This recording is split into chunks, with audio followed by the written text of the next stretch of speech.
Welcome to a Delco Nerd Network podcast. I am your host, Anthony Ragucci, and this is Replay, Relive, and Re-experience, or as we like to call it, Re3s, where, you guessed it, we do all three of those things to our favorite video game series. In this edition of Re3, we'll be replaying, reliving, and re-experiencing the Halo franchise, starting with Halo Combat Evolved and ending with Halo 5 Guardians in anticipation for Halo Infinite. Here to go on Master Chief Saga with me, as always, you know him, the triple threat himself, Chris Trio. We're back.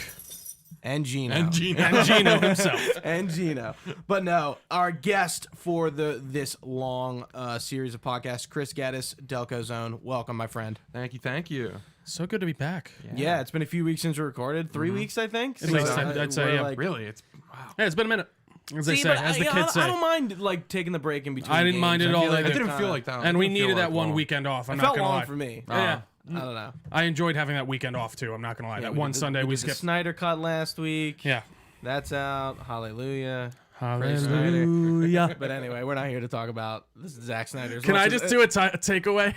Hold on. What? John this weekend was like, Gooch will not shut the fuck up about the Snyder Cut. It's just like every time I join the chat, John, you watch the Snyder Cut yet? John, what's going on? It made me laugh so fucking hard. I was like, well, he's on it. Well, I like guess he watched it before. No, he did I watch. Yeah, no. And I was just like genuinely like as somebody who like I would not expect he to was watch not. that. It was just more funny than anything. Shout out to John Hughes. Shout out to John Hughes, My Apex partner, Yep. as they Partner call in it. crime. as they Yeah. say.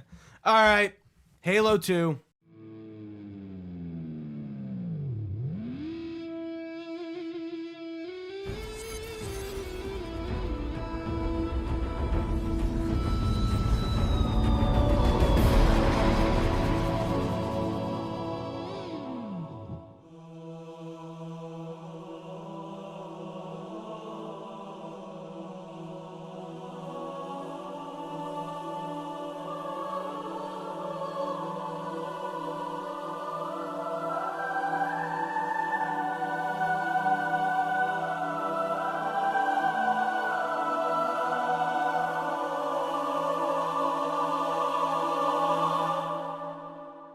Let's do it. Let's get into it. So just like we did with Halo CE, and if you haven't watched their Halo Combat Evolved stuff yet, make sure you watch that.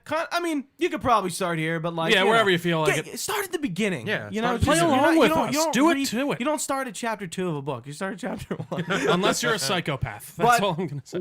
like we did with the first episode, this is episode 6. We're going to be doing the introduction to Halo 2, as well as the Heretic, the Armory, which are tutorial cutscene levels, and then Cairo Station. So let's talk about Halo 2's development.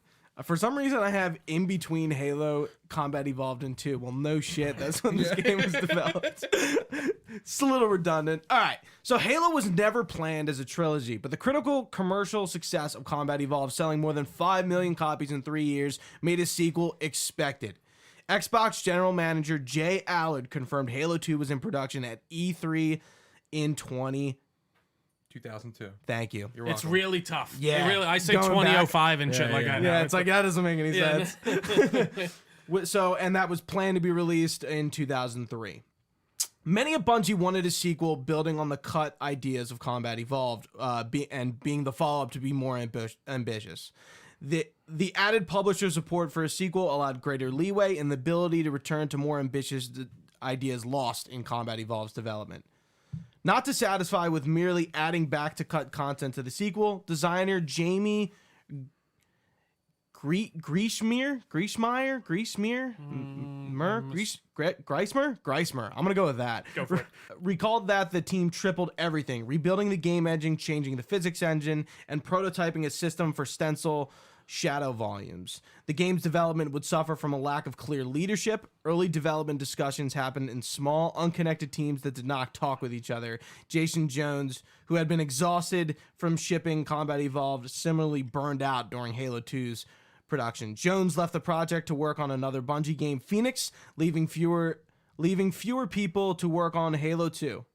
Bungie co-founder Alex Seropian left Bungie in 2002, causing additional friction and politics within the workplace where Seropian had once meditated tensions. So it's pretty interesting to hear that Bungie, coming off of Halo 1, is in rocky water with development for like the biggest sequel. It of really all is time. interesting to hear that they were like, "No, this isn't gonna do a sequel. Why would we even think about a sequel?" Like, because they were just like, it makes sense. They were just like, "Let's just get the first game done." Yeah. And then there was this amazing Right. outcry. I'm curious how many new IP projects come onto the scene and be like, yeah, we're anticipating a 3-game, Especially set of this. back. I mean, I think that probably happens more today. Right. No, I meant But today. back at that time, for sure, I think was probably not that often. Yeah, you were developing a one and done game. Yeah. You just, as far I as you guess- know, yeah. Yeah, there's no way to anticipate sales. All right. The story of Halo 2 grew out of all the elements that were not seen in Combat Evolved. Jason Jones organized his core ideas for the sequel story and approached Joseph Staten for input. According to Staten, among the elements that did not make it into the finished game was a horrible betrayal scene where Miranda Keyes straps a bomb to Master Chief's back and throws him into a hole in revenge for her father's death. Jason was going through a rather difficult breakup at the time, and I think that had something to do with it, he said. Interesting. That's You psychopath. yeah. Interesting. I don't know about that one. I think I like Miranda Keyes the way she is as being a very supportive character yeah. in both 2 and 3. I could not imagine. I don't think Her making the turn I of don't like, think fuck you. anyone really like turns on the UNSC. No, they seem to be the clear Halsey good guys. To them, yeah. is like kind of like in this gray area, bad good guy, but like I don't think she like necessarily just like fuck the UNSC. Sure. Yeah, there's a lot going on in this game. Yeah. For sure. No, like it's crazy just off the bat. I mean, we'll get into it when we actually get into the level, but just off the bat, how much they're like, we're showing you a lot, we're doing a lot, we're keeping it moving, especially compared to those first couple levels of Halo. Halo Combat, CE? yeah. I was yeah. like, but Lots of story. absolutely, Lots of no, backstory. really, That's what Bungie's good at. they are, They're and it's making especially worlds this and one. stuff like that. Go ahead. Absolutely. Staten and Jamie Greischmer. Jeez, I'm gonna struggle with that one this whole time. I say Every just time. commit Greismer. Greismer. Yeah. But I'm gonna like forget. When And I if get it's to it. if it's wrong, sorry, Greismer. They discussed seeing the war from the Covenant perspective, forming an idea to have part of the game told from the perspective of a Covenant warrior known as the Dervish. Late in development, the Dervish became the Arbiter after legal teams at Microsoft were afraid the game was sending a message about Islam. Ooh, so what was? I assume dervish was an Islamic term. Dervish, from what I understand, a whirling dervish is a dancer. I'm gonna do some googling. You can. Yes, continue. I know the term dervish is definitely like Middle Eastern for sure. As to anything else, I will not speak to it. But as you're googling, I will continue. In Okay. February, Well, you got it. You Okay, got it? so dervish, it's a noun, a member of a Muslim, specifically Sufi. Sufi, Yeah, Sufi. Sufi Muslims, yeah. Sufi religious order who has taken vows of poverty and austerity. Dervishes first appeared in the 12th century. They were noted for their wild or aesthetic. Aesthetic? Or I get maybe no. Eccentric? ECSTATIC. Ecstatic. Is that ecstatic? Aesthetic. I No, feel wait, like no, it- no. Aesthetic. Oh, you're right. It's ecstatic. Why am I Aesthetic. overreading? Yeah, it's aesthetic. Please, for God's sakes, let me apologize. That was terrible. All right. Anyways, ecstatic rituals that were known as dancing, whirling, howling, or howling dervishes, Yeah. according to the practice of their order. So, but it is an Islamic term. That is interesting. Okay. In February 2003, Bungie began development on a gameplay demonstration for E3 2003. This is interesting. Okay. This is very relevant to right now, and you'll probably see why when I read through this. Love it. The demo, which was the first gameplay seen by the public, showcased new enemies and abilities. Many elements of the trailer, however, were not game ready. The entire graphics engine used in the footage had to be discarded. The trailer's environment never appeared in the final game due to limitations of how big the game environments could be. Elements like vehicle hijacking were entirely scripted in order to keep performance at an acceptable level. The restructuring of the engine meant that there was no playable build for Halo 2 for nearly a year, and assets and environments produced by the art and design teams could not be prototyped. Bottlenecking development, Greischmer recalled. So they were moving backwards after E3. So they show this gameplay demo, but this demo is horseshit. Wow, that sounds a little bit like a game that just came out quite recently. What is it called? Assassin. Wait, no, that's not correct. Cyberpunk? Yeah. Wait, where are you going with I was Assassin's just joking. Creed? No, I don't know. I was just. I was like, just what's your making the dig wrong- here? No. Yeah, exactly what happened with Cyberpunk. But like realistically, I feel like every time this comes up of something like this, it's like E3 demos are Notoriously a little fudged. shisty. Yeah, like there's no way they're this alpha footage build. Like they're this really like sure they're based off alpha gameplay, but like they're polished so you can't tell. Absolutely. And they're running off the best hardware possible too. Usually in those demos, right? And they're not running off like dev kits or anything because it's not like next gen. Whereas like now I guess like a year ago, companies had the kits that we didn't have access to. Sure, and it was like to a develop. whole different Absolutely, game. yeah. Actually, no, that's a whole nother pod. That would be an actual. So they worked on this thing for 2 years and then they scrapped it. So they're pretty much after this E3 demo, they're picking up from scratch after like doing all this work for this demo for like 2 years. In order to ship this game, Bungie began paring back their ambitions for single and multiplayer parts of the game. All other Bungie products, including Phoenix, were canceled, with their teams folding into Halo 2 to complete the game. The campaign was completely rethought and reimagined. The campaign completely rethought and remained unplayable for more than a year while the multiplayer was being developed. Ultimately, a third act where Master Chief and the Arbiter came together on Earth to defeat the Prophets was cut entirely.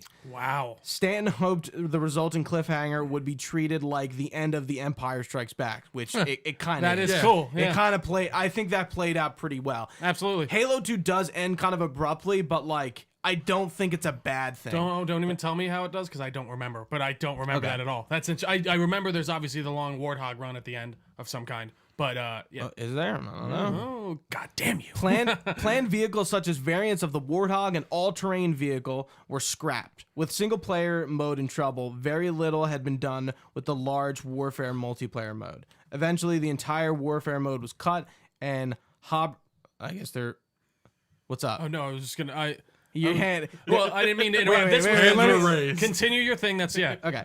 There was a guy's name that's like that I probably cut out. Okay, so Haberman, who I guess is a multiplayer lead, small team project became shipping multiplayer suite. Engineer Chris Butcher commented, "For Halo 2, we had our sights set very high on networking." Sorry for my phone. For Halo 2, we had our sights set very high on networking. Going from no internet multiplayer to developing a completely new online model was a big challenge to tackle all at once. And as a result, we had to leave a lot of things undone in order to meet the ship date. Yes, what was your hand raised for? Oh, no, it just blows. So this was all happening after they had already first showcased the first demo. Yeah. I just want to make sure I was clear on that. Okay, Yeah. that's fucking So insane. this is but- E3 2002. So we're when was talking about holiday 2003. I think the game gets delayed. When was the game's release? We'll get there. Yeah, sorry. I forgot off the top of my head. So outside of Bungie, It's Combat Evolved success had become a problem for Halo 2's development, as the success of Xbox platform was riding on Halo. Microsoft originally pressured Bungie to have the game as ready as for a launch title for Xbox Live in November 2002, which Bungie employees told them was impossible. At one point, Microsoft executives had a vote of whether to force Bungie to ship an incomplete game or give them another year of development time. Microsoft Studios head Ed Fries walked out of the vote and threatened to resign to get Bungie extra time. That's nuts. I don't know how That is this, like, for a popular company, it just blows my Especially mind now. with all this stuff that's going on. But like the background. gaming industry is It's so such a different beast now. Right. It really it's is. it's just a shell of Well, what imagine what like it was, you're a fucking board member back in Or what it is, I should say. 2004 for Microsoft. They come in, they're like, we need to finish this video game. Their What's their fledgling console and games Yes. department is probably not like, Phil not the Spencer's biggest- not no, there. yeah. Larry Herb isn't But also, there. like, you got, those like, one of- faces aren't there yet. You got these people like they're like video games, those things that sell for not that much and have barely any return. They have video games is not a proven medium by any point at this, like at least to the degree that we have it now. But like they were probably like, no, just fuck it. These people won't care. I if think it's Halo's incomplete. big in the pop culture zeitgeist, but like as for the mainstream, I don't know. Yeah, it's not there yet. I don't think people aren't I don't taking think video so. games Yeah, seriously. not as like. So yeah. it kind of makes sense that as a company, They're because corporate companies are shitty. I would argue that the maybe PC gaming is up there. by that point, you think? By that point, yeah. 'Cause, I Interesting. mean, everyone's playing To be honest, Doom, I- Unreal Tournament. No, all I guess that that's stuff. true. Yeah, you got all those So there's. But this wasn't. It's still. I guess you know, it's on probably PC. not. Right, we're talking As about culturally accepted, literally yeah. the beginning of Xbox Live. Halo 2 was like the first title. We Yes. got to remember that. I mean, Absolutely. we're not going to be playing. Obviously, we're not going to be playing the multiplayer for Halo 2, but we can't really forget that like Halo 2 was like the big surge for multiplayer on console. Absolutely. So missing the Xbox last holiday launch season before its successor console, the Xbox 360 shipped was not. Wait. Missing the Xbox's last holiday season before its successor, the Xbox 360 shipped was not an option. So they didn't. This was the last holiday season. They couldn't push it back. They'd be in the Xbox 360. It needs to come out. Right. Interesting. So to hit its new November 9th, 2004 release date, Bungie went into mother of all crunches in order to finish this game. A lot of people sacrificed themselves in ways they should never have to do for a job, design lead Paul Bertone recalled. He kenneled his dog for nearly 2 months and slept in the office for the final days of development. Greichmer said that the lack of a polish period near the end of development cycle was the main reason for Halo 2's shortcomings. Butcher retrospectively described Halo 2's multiplayer mode as a pale shadow of what it could and should have been. Due to the tight schedule, the campaign mode's abrupt cliffhanger also resulted from the frenzy to ship on time.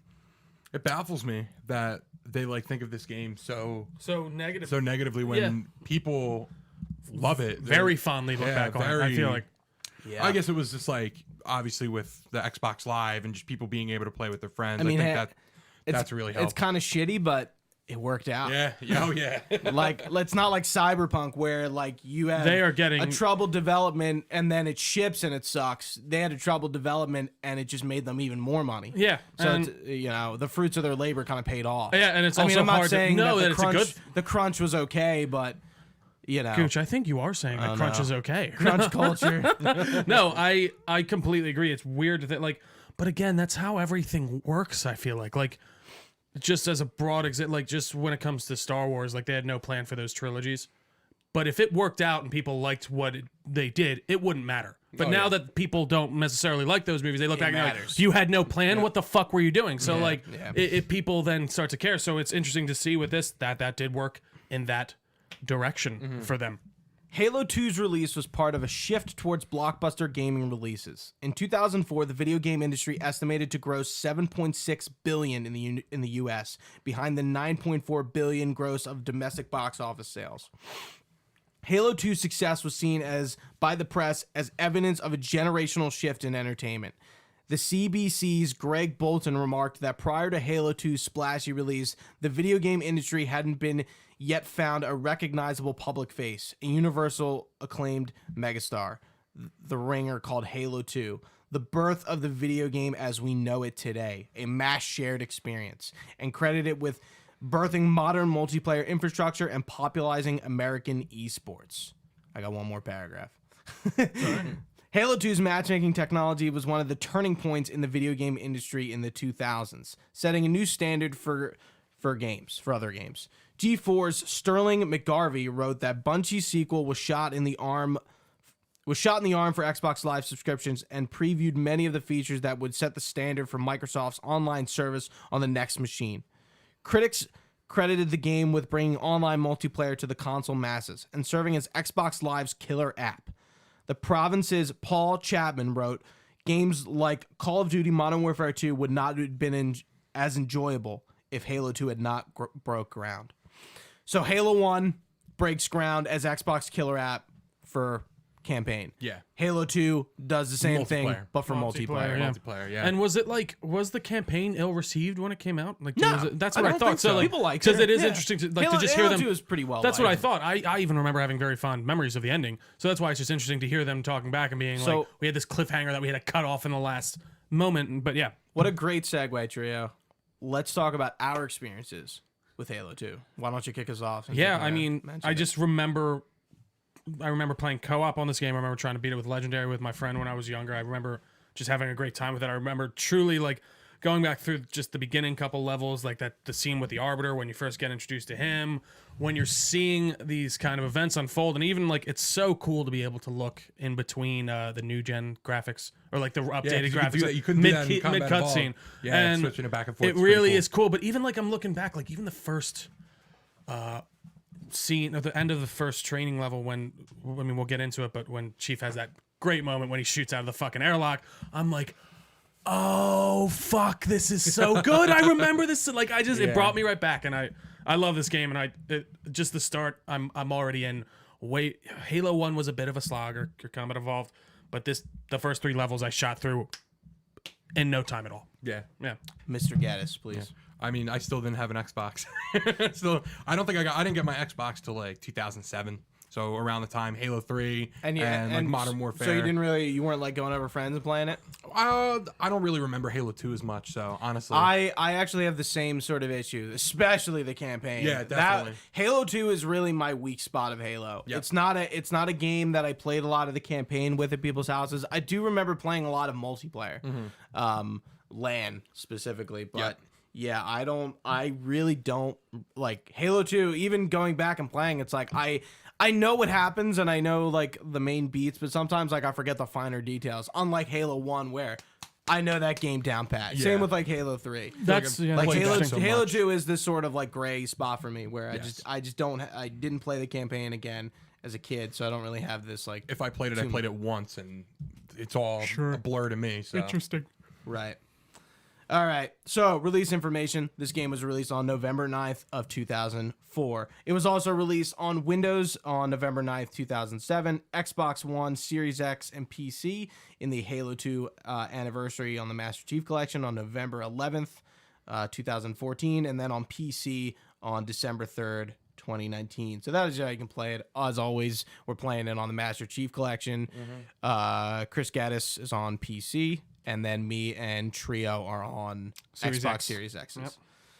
All right, let's jump in. The Heretic, our first level, which is not really a level. The synopsis is, The Heretic is the first campaign level of Halo 2 and consists entirely of cinematics and depicts Thel Vadim's hearing on High Charity and Master Chief receiving his Mjolnir Mark 6 armor. So, in the Master Chief Collection version, we get that intro, that Halo 5 cutscene sort of thrown into the beginning of Halo 2. I wasn't going to talk about it other than the fact that it happens. We're going to hit it. You're playing it on the Master Chief Collection, you're going to see it. Yeah, obviously. And just like Halo Combat Evolved was anniversary was the lead up into 4, this anniversary, Halo 2's anniversary, is the lead up into Halo 5. Yes. So they do the same treatment with the terminals. The terminals are connected to Halo 5, and I think most of them are in Locke's perspective, if I remember correctly. So. Yeah. Maybe I'm wrong. I'm probably wrong. It's like him narrating over the first one's him narrating over Thel Vadim. Yeah, it was interesting. I'm sorry if I just missed this. Was with the opening cutscene. I think I talked about this on Halo's Combat Evolved. I was like, that threw me off when I started the game. Yeah. I was like, you mentioned. Yeah, I was like, what is going on? And I was like, oh no, I am playing Halo 2. Is this Halo 5? Yeah. All right, so we fade in on the broken pieces of Installation 4. Still burning. Groups of Covenant CCS-class battlecruisers prowl among them. An assault carrier flies by, and the camera pans within to a giant Covenant structure. Covenant Holy City High Charity. 9th Age of Reclamation, October 20th, 2552. So we are about a month after the events of Halo Combat Evolved. Gotcha. So, this is probably a little weird that we didn't talk about it in the last game, but we really didn't get into the Covenant. And the reason I didn't is because we don't really have a lot of information about the Covenant in that game. Yeah, next to none. This really. is like, this like game is opening up on Covenant lore. So let's talk about it. Who are the Covenant? The Covenant Empire, also referred to simply as the Covenant, was a theocratical homogeny made up of multiple alien species that maintained control over a large portion of the Orion Arm in the Milky Way galaxy. The Covenant was a political, military, and religious affiliation, originally a mutual alliance between the Sansuman and the Sangheili. The Sansuman are the prophets. Following a brutal conflict between the two warring races. Its expansion to include at least 6 other races united in the worship of the Forerunners and the Halo Array soon began after the original formation. The Covenant waged a genocidal campaign against humanity until they were formally defeated due to many factors, the most crucial of which was internal conflict that broke between the Covenant the commas can get me something like it's. Yeah. I hear what I got you. Let me just start. The most crucial of which was an internal conflict that broke the Covenant in 2, forcing out the entire Sangheili species and splintering them into separatist groups. That is what we'll be seeing in this game. So the lore is kind of a little ahead, but you know, Gotcha. whatever. Yeah. The species that made up the Hegemony? Hegemony. Hegemony. Hegemony? Hegemony. Jesus. I know. I literally had it and then I forgot it and then I had to like read. Hegemony. Hegemony. Yeah. Known as the species that make up the hegemony, known as the Covenant, come from different parts of the galaxy and take all kinds of physical forms. The Covenant is organized into a caste system with their religious leaders, the Sansuyum, or prophets at the top of the hierarchical pyramid. The Covenant Society is a single. Here's that word again. Hegemony. Hegemonic culture. It is the culture that practices imperial geopolitical dominance through implied means of power as opposed to direct military force. There are 3 Covenant castes that make up the unity: the religious caste, warrior caste, and worker caste. The Covenant culture and the religion is based solely on the worship and reverence of the Forerunners. Long ago, the Sansuyum managed to decipher portions of stored data on terminals aboard a Forerunner dreadnought. Thanks to the Forerunners' robust translation systems, they misunderstood the many subtle meanings of Forerunner glyphs. The Sansuyum incorrectly interpreted the activation of the halo array as means of transcendence, a process that they came to call the Great Journey.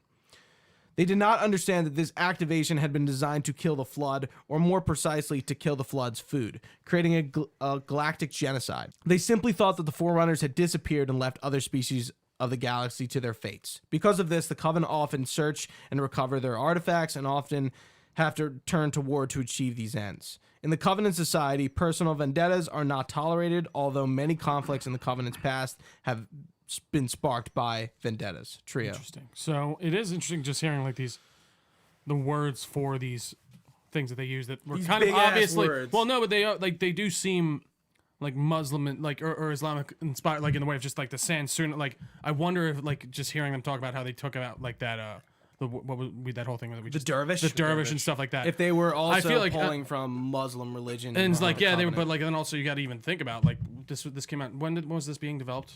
2002, 2003. Okay, so this was, and then So it was we're after post 9/11. Yeah, so it's just interesting to like, you know, I wouldn't have thought about these. And now that I'm reading them, now they're saying that it's like maybe they did use a lot like of that influence in that. Culture. It's just interesting to see, yeah, cultural influence. Like other civilizations, the Covenant maintains a permanent armed forces branch used to enforce order, conduct atmospheric and space combat operations, and generally project the Covenant's power onto others. Formerly led by the Sangheili prior to the Covenant Civil War, which this game will get into, the Loyalist branches are now led by the Jiralhani. The military comprises of the Covenant Navy, Army, and Special Warfare Group containing the Special Ops Division. The abilities of the various competent races are often exploited by the military to help push forward the ever-growing war machine of the Covenant.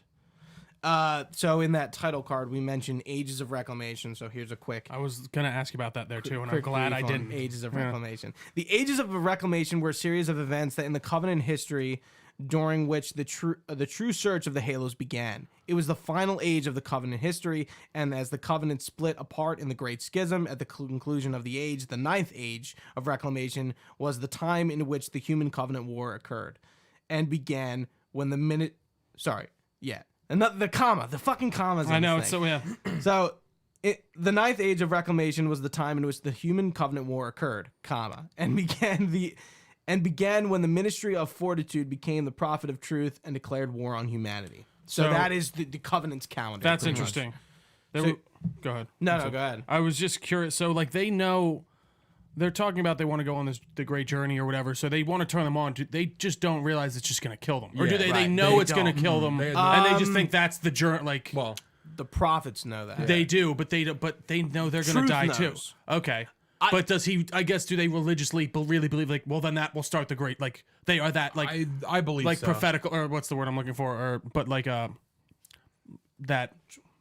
What's not like extremist in a religious term? I can't. But anyways, Fanaticism. that zealotry. fanatics where they're like, well, I know we're all gonna die, but that's still the start of the Right. The I great think journey. at a certain point, the prophet of truth, like, kind of like, he definitely knows what the Halo arrays are supposed to do. Yeah. Interesting. Yeah, for sure. And of course, we got to talk about this big fucking mushroom ship thing in the sky. What is High Charity? High Charity was the Covenant's mobile planetoid station and the capital city, known as the Holy City of the Covenant or the Prophet's Holy City. Effectively, it was the collective united homeworld. In the internal hub of High Charity lay an extremely large capital city. In its center sat the anodyne spirit embedded within the city after the formation of the Covenant as a symbol of conviction and peace between the Sangheili and San Suyum. Is that like a ship? Yes, Okay. it is a Forerunner ship. Gotcha. The city itself contained many locations sacred to the Covenant, such as the Council Chamber, the Sanctum of Hierarchs, and the Mausoleum of the Arbiter.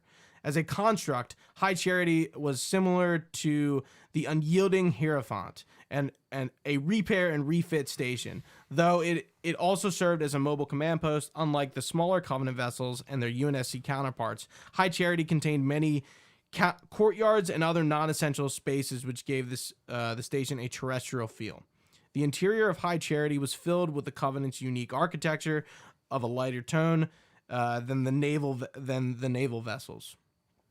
All of the structures within the city floated above a methane-rich field in which millions of High Charity's Ongoi lived. The massive towers around the dome were gigantic spires of volcanic rock, and the city's base interwoven with metal supports and covered a decorative alloy.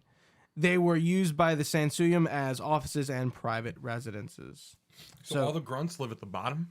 Yeah, Wow. I guess that makes sense. Eat it. Right? Yeah, they are the grunts. They really are the grunts. Feel bad. They're the workers. Yep. They're the worker caste until I guess they need them for war, and then they're the grunts, literally and they're like- figuratively. And they're just cannon fodder. Right.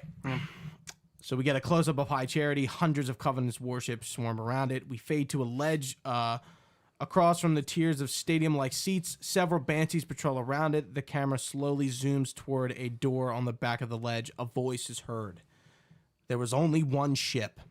Fade into the counselor chamber. Rows of honor guard elites stand at attention to a path leading to an end where a single Sangheili zealot stands facing two high prophets explaining the past events to them. So this zealot is Supreme Commander Thel Vadami. Who is Thel Vadami? Let's go into the dossier on who will be known as the Arbiter. If they came to hear me beg, they will be disappointed. Thel Vadam, formerly known as Fel Vadami, often simply referred to as the Arbiter, is the Duro antagonist of both Halo 2 and 3 and a supporting character in Halo 5. Can I just stop it? Duro antagonist. I've never heard that word before. That's interesting. What is that? I guess it's like two. But like he's the No, maybe antagonist that you it's- actually it's play as. Duro Like, antagonist?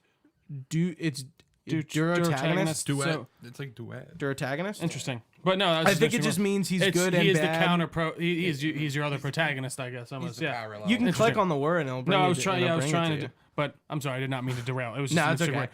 word. Again, more big words Yeah. that I didn't, Absolutely. straight out of the Halo wiki, guys. The Absolutely. source of all this stuff. So Thank you, Halo Wiki. Thel was born on Thel Vadam to wait. Thel was born Thel Vadam to the Vadam family. Okay.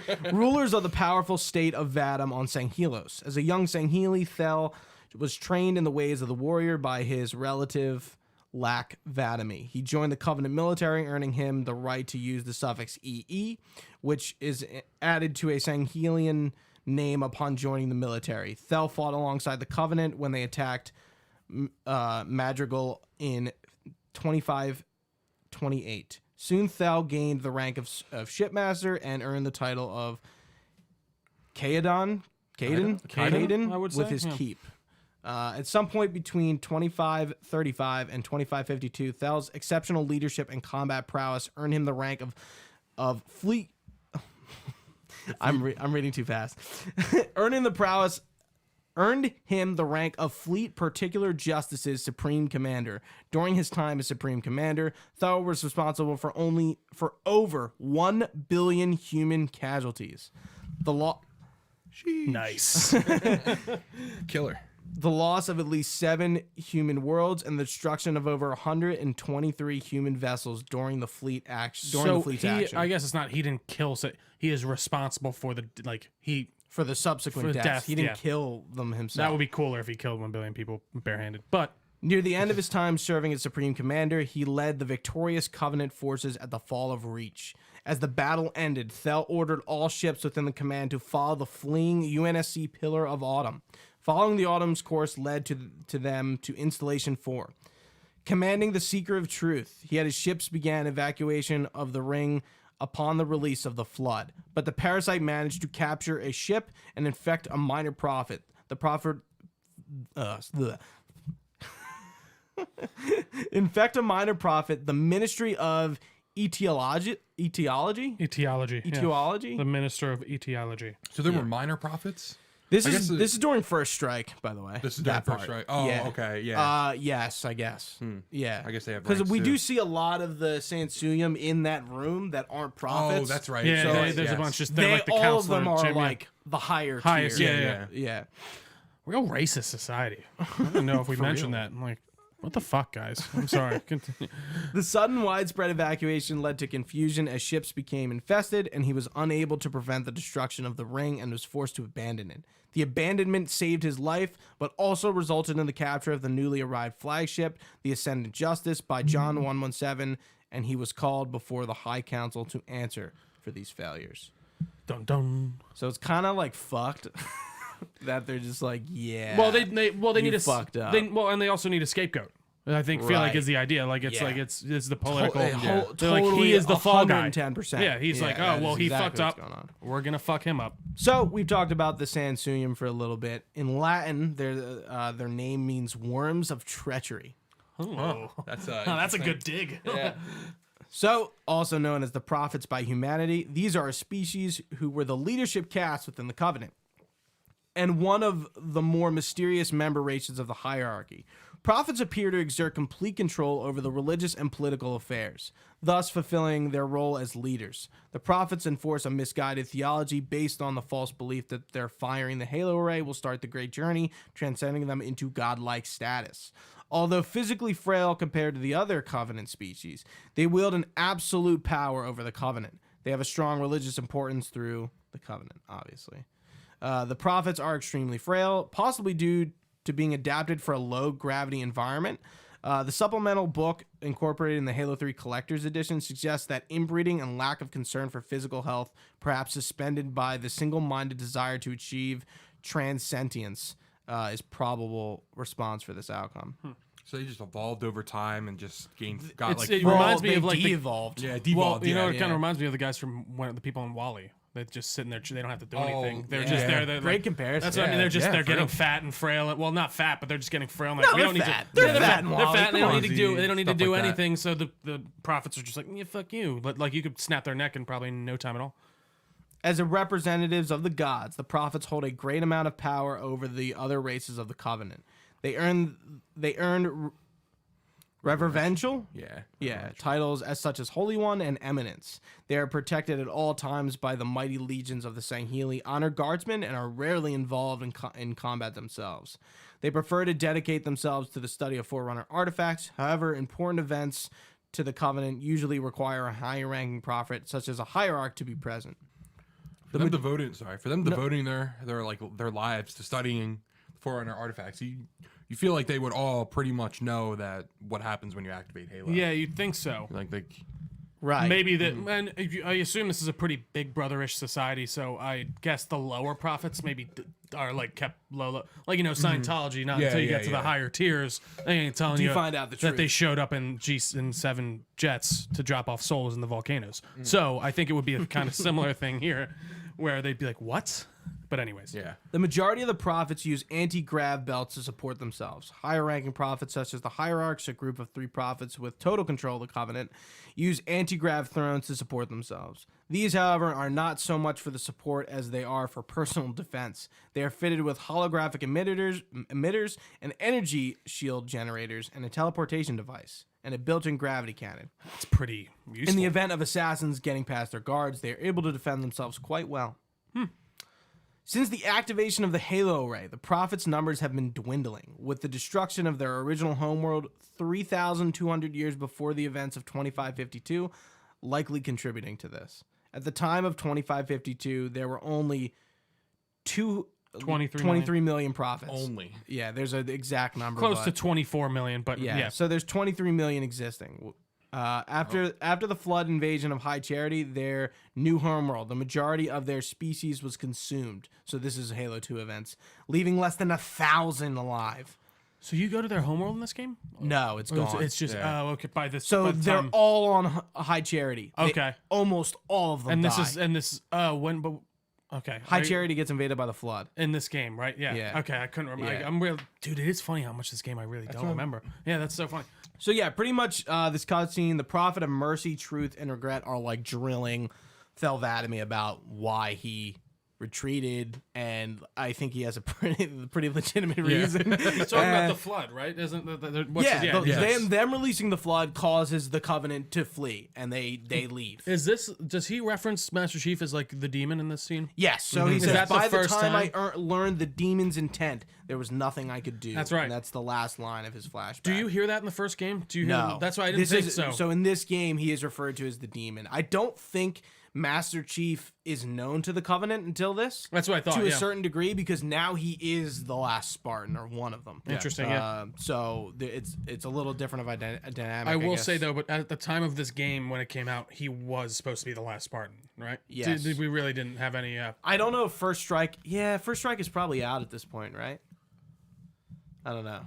Yeah, I couldn't tell Yeah, you. but that book is in the middle of 1 and 2. Interesting. Yeah. Okay. So, and we do have a Master Chief portion of this where Master Gunnery Sergeant recounts to Chief that his Mark V suit was about to fail and really put it through its paces as you put on the brand new Mark VI. Just tell that to the Covenant. Yeah, I tell just like that to telling the him. Covenant. The plating was about to fail. There's viscosity throughout the gel layer. Optics, totally fried. And let's not even talk about the power supply. You know how expensive this gear is, son?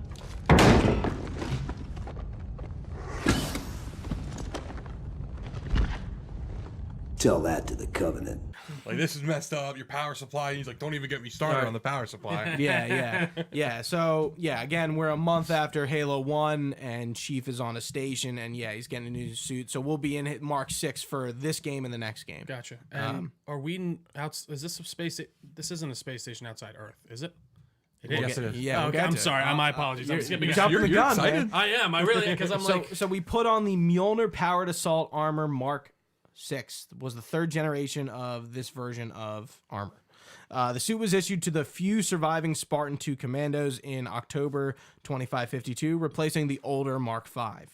Despite the introduction of Mjolnir after the Human Covenant War, Mark 6 armor could also be requisitioned by Spartan 4s in 2558. So they're tying in the infinite lore to the fact that this armor was made then, but you can still get it. And honestly, it probably becomes famous because of the fact that Master Chief wore it. Yeah. Yeah. So I agree. Yeah. So Spartans like want to. Yeah, it's I don't like, I know. wanna be I guess chief. they can like do whatever. Well, I want to be like Chief, right? I want that. Put me in the Mark 6. The Mark 6 generation largely solved the problems with the previous generation's versions. It had an improved energy shield system powered by a smaller fusion pack on the wearer's back. The shield system is much stronger and charges more quickly than the Mark 5s. The suit is also denser yet less bulky armor plating. You can literally see that. Like, this armor's a lot more slicker than the Mark 5. Absolutely. A lot less boxy. Yeah. The suit is also... Hold on. Yeah. Does it have a bidet? We went over this. I know I'm what sure they. it does. But did it add a bidet in? Bidet, were bidets popular back then? or forward? Or forward then? Oh, yeah, true. They might have come back in style. Anyways, I'm sorry. Continue.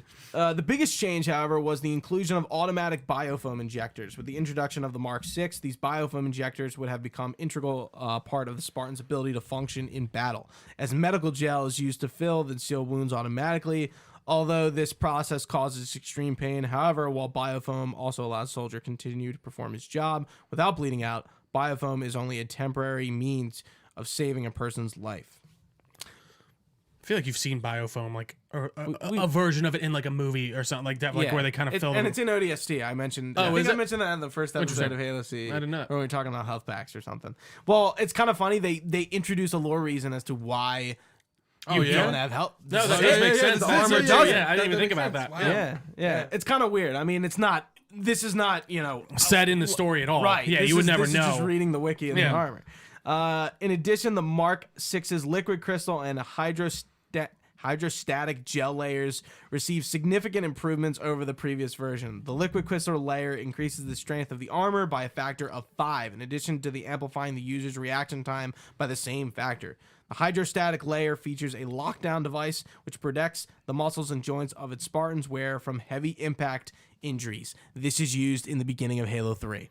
When he crash lands into Earth. That's right. And he's just fine. Yeah. Yeah. Well, doesn't he like lock up too? Isn't that the thing? Like his armor, like basically just. That was what that was. That's was. cool. That's his cool. armor locks up so he can hit the ground. Yeah. And then like at the beginning, like I think Johnson like hits something and his armor just goes limp. Yeah. Yeah, he like turns something off on him and he just It's like dumb down. That's like I'm okay. There's a little bit more information, but we've said a lot. It's better, all right? Yeah, it's and cooler and sleeker. So do we all like the Mark 6 more than the Mark 5? Yes. I think so. Absolutely. I mean, it's got a bidet in it, right? it has to. And that is the end of the Heretic. So let's jump into level 2, the Armory. This is obviously the second level, as I just said. The first, which is playable. It is a short stage mainly allowed for the player to get a feel for the game, and it has no enemies. If you are on Legendary or Heroic, you don't play the Armory. Yep. Skip right over it. Yeah. Really? So that whole. So this Wait, is again, which part? So the part does it skip the part entire with part the- where, with where the- you're in the. Gotcha. Where Right, he the- runs you through your diagnostics, Yes. but then it Right. puts you right onto the Right at- elevator with. Yeah. Makes sense. Yeah. So again, it's still early O's. We still have these tutorial levels that aren't not mandatory, but if you're playing on lower difficulties, they're Yeah, I there. guess nothing of sustenance story-wise happens there. So why would you need to play? Well, I mean, and I the guess it's comment, just, the one thing I I, will guess say is that's true. the comment that He makes about keys. or I yes, got it. yes. I'm gonna get to it. Sorry. So Johnson enters the Armory to retrieve Master Chief for an award ceremony. So this guy in the tutorial is only Master Gunnery Sergeant. He doesn't have a name. He's just his rank. So Johnson, when are you going to tell me how you made it back home in one piece? Sorry, Guns, it's classified.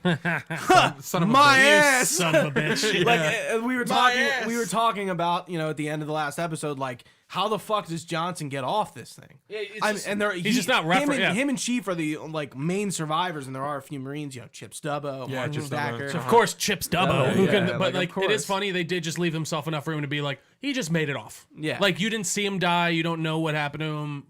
He just got off. All right, so yeah, we're on the elevator. The elevator stops and the door opens. The Chief and Johnson get out to board a small tram. It starts to move with a view of the crew of the Cairo Station. You want me to be Johnson?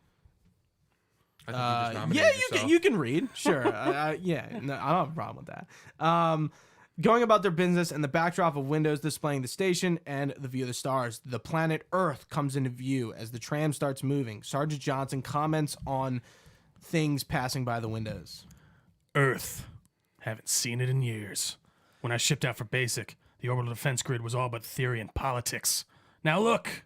The Cairo is just one of 300 geosync platforms the Mac gun can put a round clean through a Covenant-occupied capital ship with coordinated fire from the Athens and the Malta. Malta. Yeah. Nothing's getting past this battle cluster in one piece. So to answer your question, yes, we are above Earth. That's fine. Well, no, it was just the way it was funny. Just the way you started out, I was like, did I imagine that this was over Earth? Like that's why. Several UNSC ships drift past the station. Ships have been arriving all morning. Nobody's saying much, but I think something big's about to happen. The tram stops and they walk out to join a crowd of cheering Marines, and that is the end of the Armory. That was a tough one. That was a tough level. Yeah. Props to you beating it on Legendary solo. Yeah, seriously. Good job. Good job. Wait, you literally can't. Like, it just skips over it, and you just get the You just get the completion. cuts, yeah. That's so funny. I'm gonna take a drink. Not gonna lie, before we even get into Cairo Station, though, this one I was like, I remember this level being boring. It wasn't boring at all. I really enjoyed it. I don't know why. Like, I just really, again, attests to like how much I don't really remember, like how much I the think I drones. remember. I fucking hate The drones are. Dude, I had to do it on Legend. Well, I'll save it. Well, you didn't have to. Okay. I know. All right, Cairo Station. This is a synopsis of the third campaign level of Halo 2, taking place in Earth's orbit on the Cairo Station. Master Chief and UNSC Marines. Whoa, UNSC?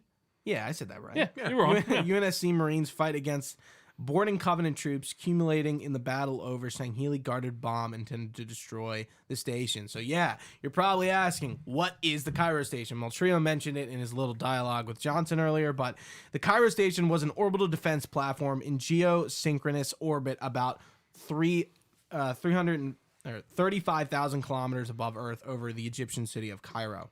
It is in the same battle cluster as the Athens and Malta, and it was commanded by Fleet Admiral Sir Terence Hood. So yeah, it is just a defense station for That's Earth. awesome. We get our cutscene. Master Chief and Johnson received medals for the Battle of Installation 4. Tartarus, along with the Brutes, bring Thel Vadimi to be branded as a traitor and a heretic. I really liked that kind of. I can't remember. Didn't it like kind of shift back and forth parallel yeah, between like them how two. it's like he's getting honored Honored and and he's he's being getting- disgraced. he's getting- yeah. It was really cool. Yeah, very good. And by the way, I don't know if we said already, those updated cutscenes again. Mwah. They look man. so good. Yeah, They the really do. anniversary is like for 2 is like a completely different beast. The anniversary of 1. Absolutely. Like a triple A yeah. blockbuster level. Easy. Yeah. All right, so let's talk about our boy Tartarus. Why? Looking for a little payback? Tartarus was the last known chieftain of the Jiralhani to serve in the Covenant. He was the Arbiter's primary rival during the Battle of Installation 5 and acts as the Hierarch's chief enforcer, or more accurately, Truth's second in command. Following the start of the Great Schism, he was the leader of the entire Covenant military, so pretty much at this point. Gotcha. He is also the tertiary antagonist and the final boss in Halo 2. Even before the events surrounding the Battle of Earth, the Prophet of Truth trusted Tartarus enough to dismiss the Sangheili honor guardsmen in order to speak to him alone. Tartarus had scoured the wreckage of the Covenant Attack Coordination Station, unyielding Hierophant, after its destruction at the hands of the Spartans during Operation First Strike. First Strike, The yep. book. There it is. Tartarus reported to the Covenant fleet preparing to attack Earth and was largely destroyed. And an artifact of the Forerunners was able to bend time and disrupt the slipspace was also entirely lost. Almost entirely. Yeah, almost. The pilots had managed to recover 3 small chips of the crystal, which Tartarus presented to Truth. Tartarus was instructed to reward the surviving pilots well, then execute them all quietly to ensure Truth's plan remained secret from the rest of the Covenant. He was ordered to bring Supreme Commander Thel Vadimi, who was unable to stop the destruction of Installation 4, before the Council to, quote, his fate matched the magnitude of his failure. Tartarus branded the commander with the mark of shame. Shame. Sorry. Some trivia. Tartarus is left-handed and wields the fist of Rukt, which is like the first gravity hammer. So the gravity hammer isn't in this game, but he has. He has one. Yeah. Right. Okay. Yeah. Tartarus was the name of the deepest part of the underworld, or Hades in Greek mythology, compared to the Christian hell, where the worst criminals were sent. This was where Zeus, the king of the gods, imprisoned the Titans, and it was incredibly well guarded, having triple walls, a river of flame surrounding it, and 3-headed hellhound Cerberus, ensuring no sinner would escape. Themes, metaphors. I love it. He is the only Jiralhani to have ever had his name said in-game, and is the first in the franchise to be given a name. He is also the first Jiralhani ever seen in-game. A lot of firsts, a lot of in-games here. Monkey. There's a skull on Tartarus's pauldron, which appears to be the upper half of a Sangheili skull, which was added to his shoulder pauldron during the Great Schism. I didn't notice that. I never noticed that. I never noticed this either. I'll go back and look, I so. learned that, yeah. You can see it. It's very well noticeable in the remaster. Oh, yeah. Not so much in the the original. old, yeah, in the in the original, old, it just kind of it's there. It's just and there, like, yeah. oh yeah, I can see it. Got to squint a little Yeah. bit. Oops. The view changes back to the Cairo's bridge. Dozens of naval officers cheer as John 117 and Sergeant Johnson approach Lord Hood at the end. The Spartan 117 and Sergeant Johnson are saluting Hood. Dossier on Fleet Admiral Lord Terence Hood. Master Chief, you mind telling me what you're doing on that ship? He was a commanding officer of the UNSC Navy and the chairman of HICOM Security Committee. Hood was a decorated UNSC DF combat veteran and a British noble, even though he doesn't have a British accent. Which I guess in 2552, maybe accents aren't a thing Yeah, anymore. maybe it's all like. Is there no interesting. one in there in the whole Halo franchise with like an accent? No, trying to the think. Australian, Yeah, that's Mexican. what I thought. there's a So, lot but of I guess what accents, you- yeah, but, no, but yeah, But I read them, I'm like, British. Yeah, like what? This is Ron Perlman.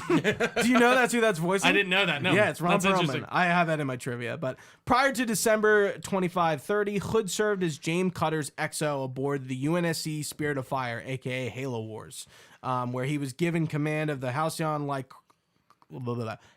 class light cruiser UNSC Roman Blue. You said Halo Wars? Yeah. So this was Halo James Wars. Cutter is the main character in that's Halo okay. Wars. I knew. Okay, gotcha. Yeah.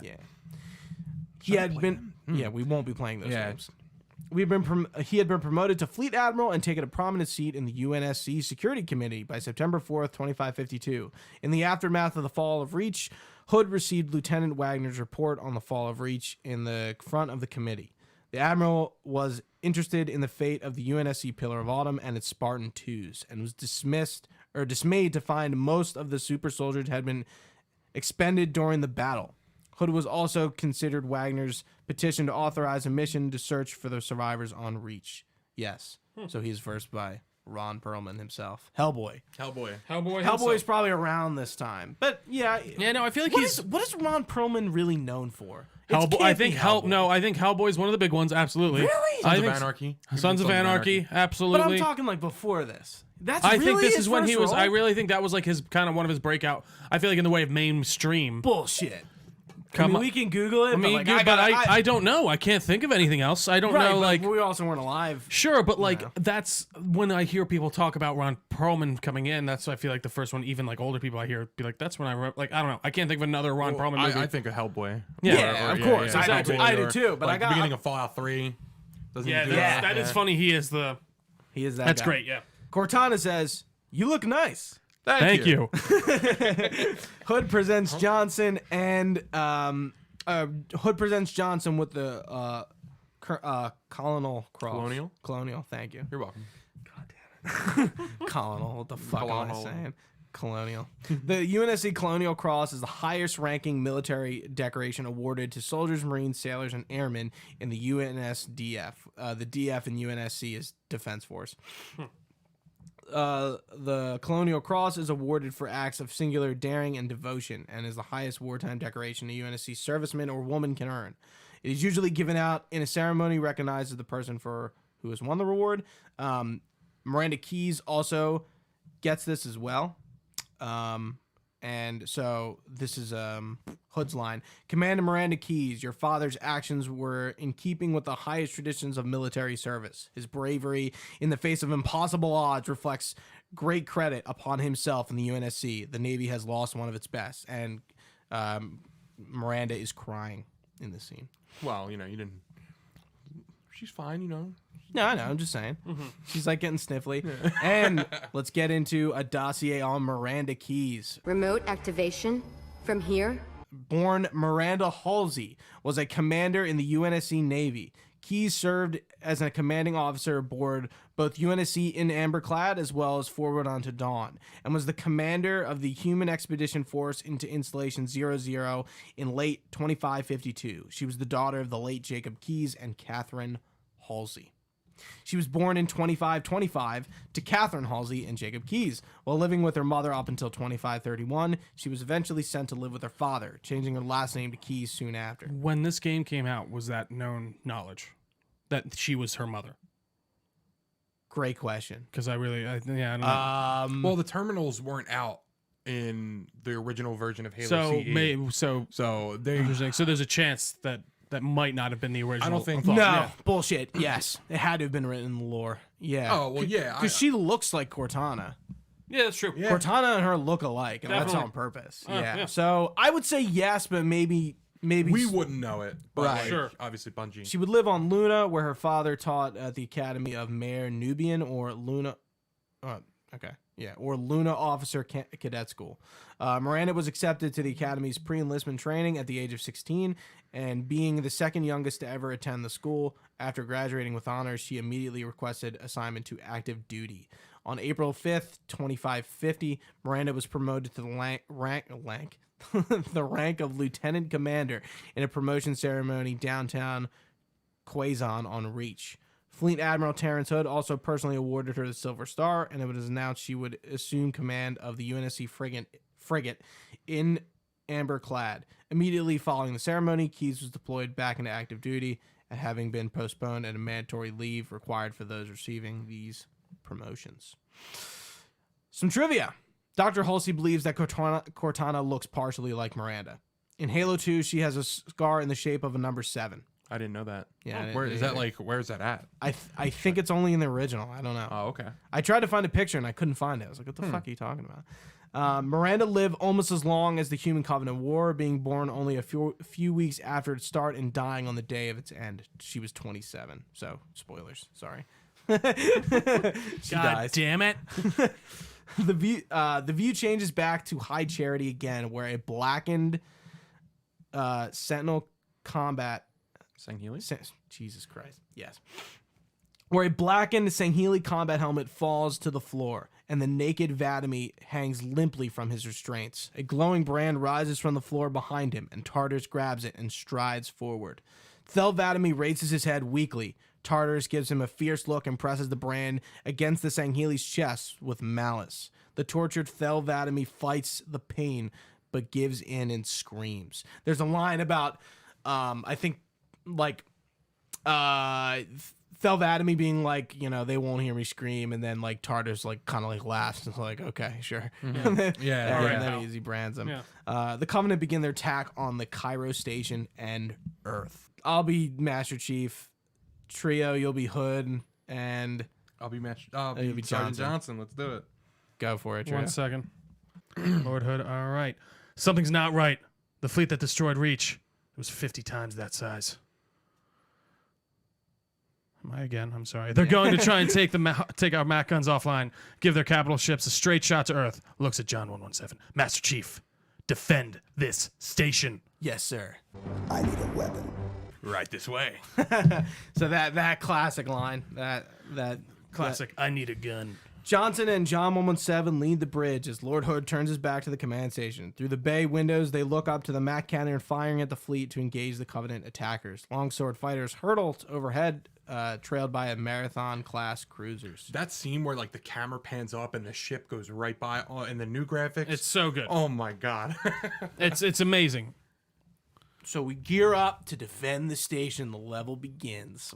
We're finally playing. We're finally playing the game. We're in the game. This is More insane. story this time. Good. All right, let's pick up the SMGs. Yes. You know, they're on the cover of the game. We can't forget that the cover is Master Chief dual-wielding SMGs, you know. I guess they're really trying to display So like, hey, this is what we can do. Yeah. That's number 2. Two Two guns, you can Halo dual 2. wield, like double the power. That is so funny. Yeah. So the M7 caseless submachine gun, more simply known as the SMG, is a United Nations Space Command infantry and special operations weapon. A suppressed version of the M7 gun, known simply as the M7S, is also a thing. The SMG has a polymer handle, folding foregrip, collapsible buttstock, iron sights, and a titanium body.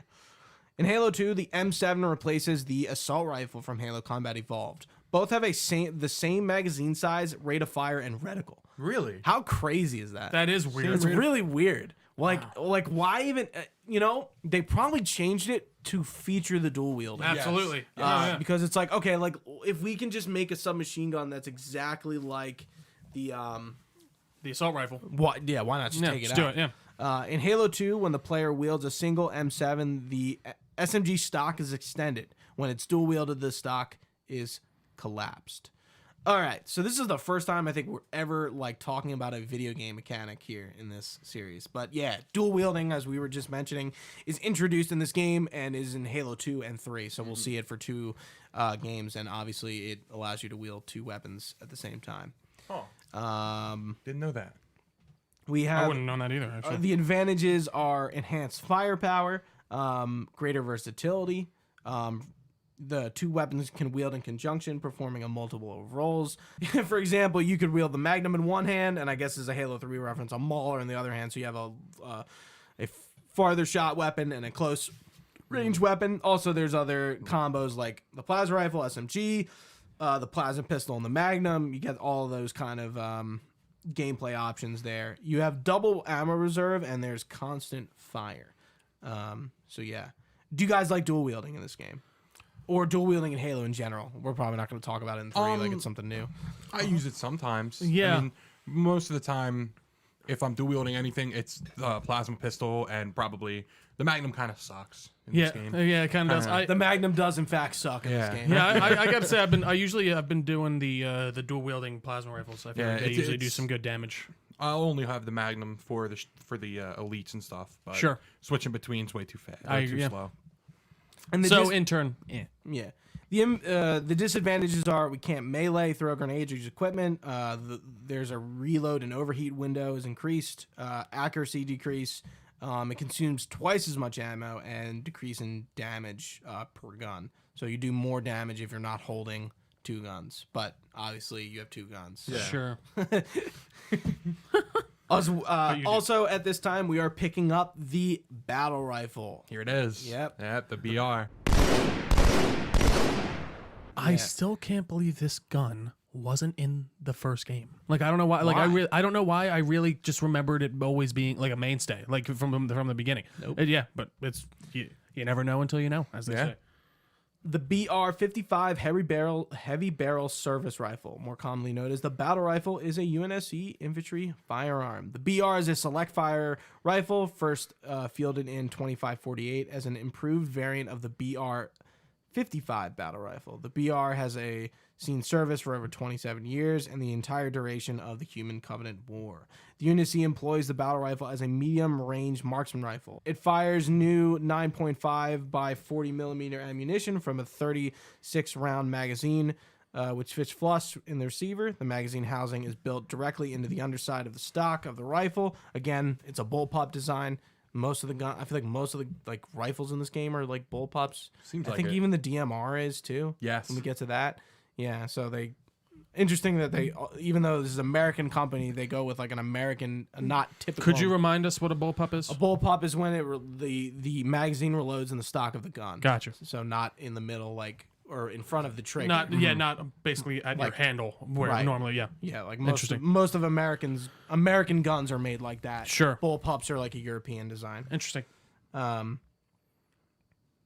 so you can put an ACOG sight on this as well as other sights, etc. Doesn't it in like Halo 4? I think it doesn't have an ACOG. It has like a red dot on it, right? Mm-hmm. Yeah, it does. Yeah, it does. I don't remember the base battle rifle. Interesting. Yeah, so you can put different sights on this. It has a longer barrel for increased range and accuracy, trigger guard, etc.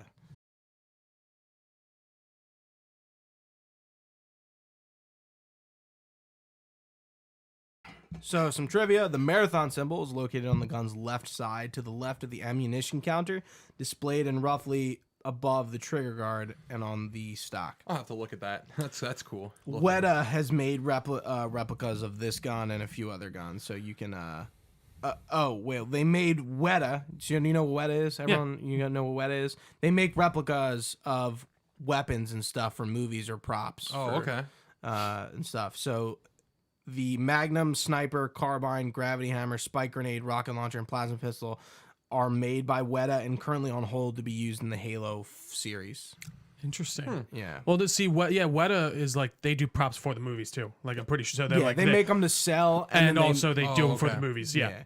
And they're in New Zealand. Yeah, and that's how they did all the like Lord of the Rings stuff. And I things think like that's that. their claim to fame. Yeah, that's kind of what really kind of shot them into stardom. On the side of the battle rifle, opposite to the charging handle, there are 2 Chinese symbols, which translate to Monkey King. Cool. Interesting. Monkey gun. So again, we're still gearing up. We're still at this first part. We kind of walk out into where the Covenant are going to be breaching us, and there's a turret. And I have some funny... This turret is actually kind of interesting. But the M24 general purpose machine gun. This is a lighter variant of the M247H heavy machine gun, which is the turret in Halo 3. Gotcha. So realistically, they didn't like the design of either turrets in this game, and in Halo 3 they made them better and detachable. Oh yeah. I feel like the turrets in this game are almost like forgettable. Yeah, because you can't. Well, because you have to. Yeah, exactly. You have to stay stationary. Exactly. Yeah, I feel like they really redesigned them in Halo, and we'll talk about it when we get there. But they redesigned the turrets in Halo 3 to be much more like fun in gameplay. Sure, yeah, like more practical. The turrets in this game, like I like really don't like want to hop on them too much. I agree. There's a lot of nitty gritty shit in this that I'm just not going to get into. It is like unnecessary. I hear you. We're repelling the Covenant boarding parties, and we're going to retake Cairo Station. That is the objective of this whole mission.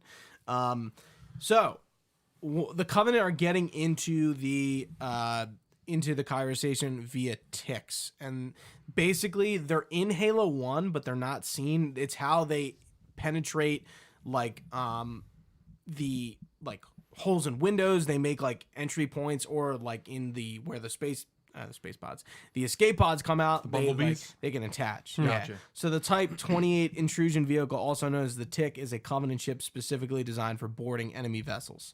The fleet of Particular Justice used them to board the Pillar of Autumn.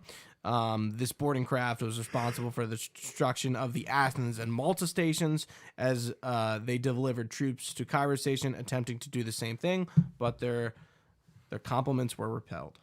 It's a weird way to say they got killed. Yeah. The craft can be used in a variety of entry points, having burnt holes through the hangar bay windows, or used the empty UNSC escape pod docking rings to board a vessel. The boarding craft is a reusable vessel and is able to leave the UNSC ship and return to the nearby cruiser should a retreat occur. The vessel usually carried a complement of up to 10 or 8 to 10 Covenant warriors, typically Ungoi and Sangheili. So we're out outside the windows. You can see Halcyon Lightcraft cruisers identical to the Autumn. And you also see Athens and Malta stations, and they're destroyed, and you can kind of see the remnants of them. And I think at this point, like we go into a room after we're fighting for a little bit, and I think like Johnson says they got destroyed, and you can see them blow up. Yeah. There's like 2 or 3 of these. Isn't there like 2 or 3 of these rooms they gotta like defend? Yeah. Yeah. And then you find out, like, once those are destroyed, they're planting bombs on these things. That's how they're blowing them up. They're going to do the same thing here. The new objective is get that bomb off the station. We get to the tutorial room, our first death of the game, or the first like official death. The tutorial room guy gets killed by the elites. Tier. Sad. Terminal's in this room. Oh yeah, Yeah. dude. It's Go for it. It's just I didn't really write anything down. It's pretty self-explanatory. It's just about what Fel of Atomy was doing beforehand, where he started out as like a miner and worked his way up to be. We kind of talked about it earlier, where he commanded the fleet of Particular Justice. Gotcha. So kind of fills in his backstory, which we gave earlier. Locke is pretty much researching the Arbiter. Yeah, That makes sense. Yeah. I should have said it's narrated by. Yeah, that makes sense. That's cool. Yeah. Yeah. It's like when you come up after he dies, it's to the left. It's like flashing red. To the Kinda left, different. to the left. Sorry. It's okay. Beyonce takes over sometimes. So there's another. So here's our plasma turret, the Type 42 directed energy support weapon, otherwise known as the plasma cannon. It is an automatic plasma turret in use by the Covenant up until the late 2552. It was later replaced by the Type 52, which is just the detachable version. In early builds of Halo 3, the Halo 2 era plasma turret was used in a placeholder before the Halo 3 era plasma turret was finalized into the game. So it looks like they didn't really bring them in necessarily. I wonder what.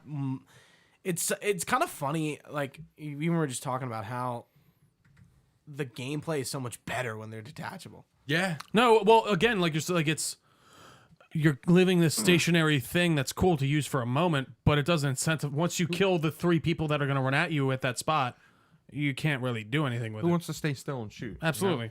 Right. Psychopaths. That's who. So we get into some space fighting, and we run into our first elite Rangers. The Sangheili Ranger is a Covenant Sangheili Special Warfare Group, member of a class of highly skilled fleet security soldiers who focus on extravehicular activity, also known as EVA warfare. While able to fight in most theaters of war, their specialization in zero-gravity combat means they are more sparingly used in other engagements. After this, did you guys notice the dead ODSTs on the ground? Yeah, that was one of the things I picked actually up. no. Yeah, this is the first time you see ODST. Yeah. Yeah. So are ODST like ODST than Spartans? Are they below like are they above pretty the Marines? They're above Yeah. like they're kind of like the in between that aren't quite Spartans. Yes. Right. Interesting. I would That's a good I would class, yeah. totally think that's a good way to see them. Gotcha. It's kind of funny. There is like a big leap between the two, but I think you're right because I'm trying to think of any other like elite like Fight SEAL Team 6 type right. of like. There's no like the ODST are the SEALs, right? Yeah, and it seems I like would think almost so. like the ODST are like as good as you can get with normal humans. Yeah. Is the idea like Yeah. without like enhancements. Meet the drones.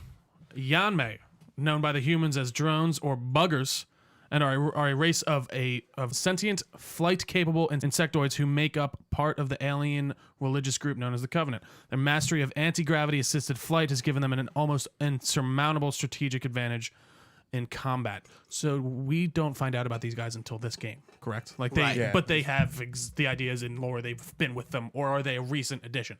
They are one of the most recent editions. Gotcha. You'll see that. Sounds good, yeah. in the- I know, it's almost like you wrote out a whole description on them or something. The Yanmeis are human-sized insectoid creatures That's that scary. are covered. I know. That's a human-sized bee coming at you. No, fuck no. I'd be like, get the fuck out of here. Insectoid creatures that are covered in a natural chitinous exoskeleton that affords them limited armor protection against modern weaponry. The Yanmeis typically mount small anti-gravity devices on their exoskeletons to assist them in flight. It seems like the other Covenant species that the Yanmeis share a ranking system from the colored plating on their exoskeletal armor.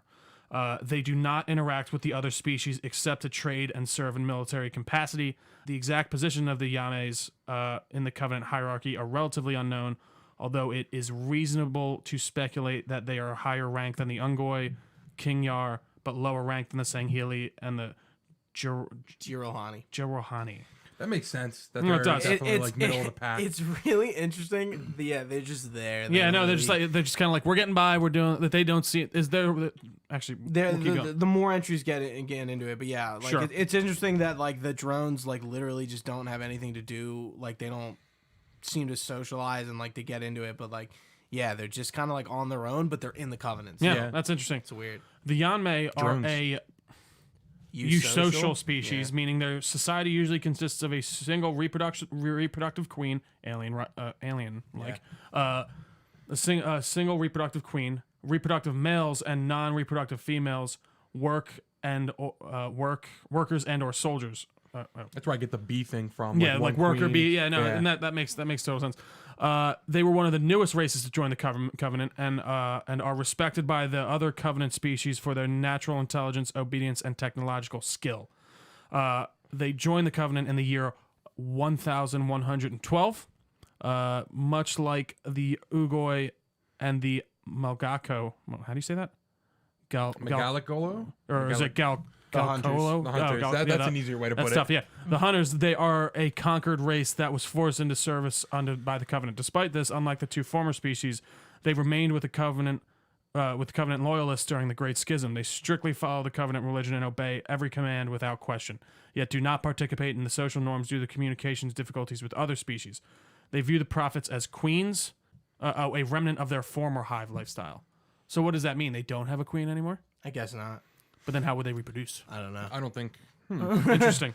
Maybe they reproduce with the prophets. Well, they don't. Maybe look- who knows? yeah, who knows? Maybe That there's would some be- weird shit going on with God. the Covenant. Little trivia for you: the weight of the drones was averages around 77 kilograms, furthering a reference to Bungie's love for the number 7. All right. We got some cutscene here. So we're pretty much moved through the level and we're kind of at the end. Let me see. We're busting our way through the station. We're trying to get to this fucking bomb. I will narrate. We need. I'll be Cortana. I can be Mr. 117 himself. All right, and I'll be Keys. All right. Cortana's holographic avatar appears on the pedestal near the bomb. Me inside your head now. John 117 touches the pedestal and Cortana downloads directly into his armor. He steps over the bomb and touches the flashing red activation pad at its center. It blinks and turns blue. How much time was left? You don't want to know. Cairo, this is an amberclad. The view changes to the bridge in the amberclad. The view changes to the bridge in amberclad. That's tough. That's the name of the ship in Amberclad. Yeah. Yeah, in amberclad. That's funny. The carrier shield is down. I'm in position and ready for immediate assault. The view goes back to the Cairo's bridge, showing Lord Hood alone. I'll be Lord Hood as well. Negative, Commander. Not against a ship that size. Not on your own. Sir. The view changes back to the bay where Spartan 117 is waiting with one hand on the bomb. Permission to leave the station? We go back to the Cairo bridge. For what purpose, Master Chief?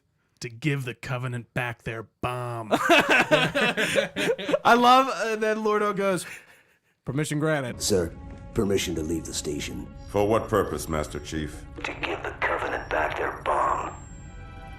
Permission granted. Yeah, so good. This was really like the moment that like I truly was like, this this is cutscene. Halo. Yeah. I was like, oh fuck, this Yeah. is so good. Yeah, we're capping off the first level with like a fucking awesome cutscene, especially in the anniversary. Oh man, It looks so good. The comparison to his size when he's going past like one of the It's ships, amazing. Like the Even I gotta say, even the old freaking cutscene still like. Don't get me wrong, it's not like you can't match Not that new nearly one. as cool. But like, it's still like I still remember having the same visceral reaction when playing this game. When I was like, oh, that was so fucking cool. Yeah. He like shot through space. You know. Yeah. So let's talk about what. This is pretty much the end of the level before we get to the last part. How do you guys feel? We're one level into Halo 2. How are you feeling? I'll check Already. in halfway in, but like we weren't too hot, or you guys weren't too hot on Halo Combat Evolved. This is just like a step up. Absolutely. Like the story is there. You get the paralleling story between Arbiter and the Chief. Yeah, there's Truly, it there's just a lot more yeah. going on. Yeah. A lot more. And Absolutely. and I think that just says within the length of the episode how much I was reading. Yeah. I got tired. No, I was it's like, true. "Oh." Yeah, there's a lot more story. going on. Absolutely, right out the gate, and just like that's I can't even. All I'll do is repeat. You got like the story is just so much more there. You're not just running through these kind of more empty levels, Point A just to getting point to point B. B to get this thing from that. You can see that they really were like, all right, let's explore this lore and let's kind of really dig into it. And that Covenant start off just with the Arbiter getting branded and whatever. Like, Yeah, we know. it sets the tone. We know a little bit more about the Covenant. The brutes who are new as of now, like, seem to be taking over. We're gonna see a few more scenes of that being evident like later. But yeah, we're getting our main Covenant character is being branded, and we will see what happens to him later. But I did think it was kind of interesting how that other and I guess we don't get to that yet. What, I might be that? getting ahead of- like when they actually like the part where they turn him into the Arbiter. I'm forgetting. Like Yeah, that's that's not till way yet, later. but Yeah, I was forgetting. Yeah, because I was it's like just it's watching kind of that. like Yeah, I could see why I get the confused. timeline. Yeah. I was thinking the same thing. I was like, oh, Arbiter doesn't get turned into Arbiter just Until yet. you get to the Arbiter level. Yeah. Yeah. So I like the part where right after the bomb detonates and Chief is flying through space. sorry.